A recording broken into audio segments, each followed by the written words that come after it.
Alors, dernièrement, on avait parlé en fait de feu d'artifice. On avait montré le processus de fonctionnement du feu d'artifice. Aujourd'hui, on va parler de quelque chose de très important. Alors, allumer les feux d'artifice, c'est bien, mais il faut savoir aussi que les feux d'artifice polluent l'atmosphère terrestre. C'est ce que nous allons voir tout de suite sur notre chaîne Science et Culture TV. Alors, il faut savoir que le fait d'allumer les feux d'artifice dans le ciel produit plusieurs sortes de composés chimiques qui sont dangereux pour l'atmosphère et également pour la planète. On a les particules fines, on a les SOX, oxyde de soufre, on a les NOx, oxyde d'azote et également des perchlorates. On va voir tout cela en détail tout de suite sur notre chaîne Science et Culture TV. Commençons déjà par les particules fines. Qu'est-ce que c'est? Lorsqu'un feu d'artifice explose, il génère des particules fines en suspension dans l'air. Ces particules appelées PM10, ça veut dire qu'ils ont un diamètre inférieur à 10 micromètres et PM2,5, ça veut dire qu'ils ont un diamètre inférieur à 2,5 micromètres. Peuvent être inhalées profondément dans les poumons. Donc là, les êtres humains peuvent inhaler ces particules, ce qui bien sûr est dangereux pour nous. Les composés chimiques associés à ces particules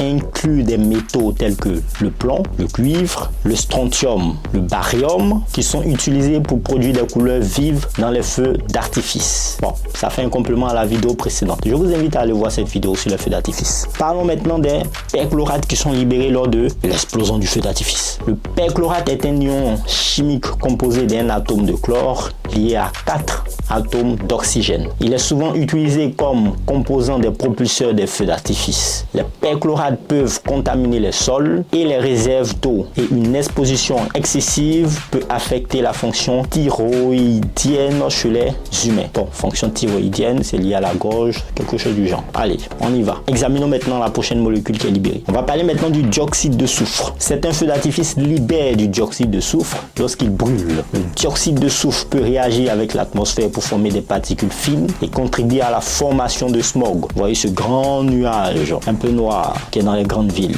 comme Pékin, Paris, etc. Il peut également causer des problèmes de respiration et des irritations oculaires. Il est aussi responsable des pluies acides. On passe aussi au prochain qui est responsable aussi des pluies acides. On va parler de l'oxyde d'azote. Certains composés comme le NOx, donc l'oxyde d'azote, peuvent être libérés lors de la combustion des feux d'artifice, contribuant ainsi à la pollution de l'atmosphère. Les NOx peuvent réagir dans l'atmosphère pour former des smogs et des particules fines. Ils peuvent également jouer un rôle dans la fonction des pluies acides, comme on vient de le dire tout à l'heure. Il est important de souligner que l'impact réel dépend de la composition spécifique du feu d'artifice, de la manière dont ils sont utilisés, ainsi que les conditions météorologiques locales. Bien que les quantités de ces composés émises par un seul feu d'artifice soient relativement petites, leur impact peut être significatif lorsqu'ils sont utilisés en grand nombre, comme lors des spectacles pyrotechniques ou des célébrations massives. Exemple, lors du Nouvel An, presque tout le monde veut utiliser les feux d'artifice, et bien là, on contribue à la pollution de l'atmosphère et à la pollution de l'environnement. Alors, faisons gaffe avec les feux d'artifice. Allez, j'espère qu'on a appris beaucoup de choses dans cette vidéo. Portez-vous bien, faites le bien de savoir.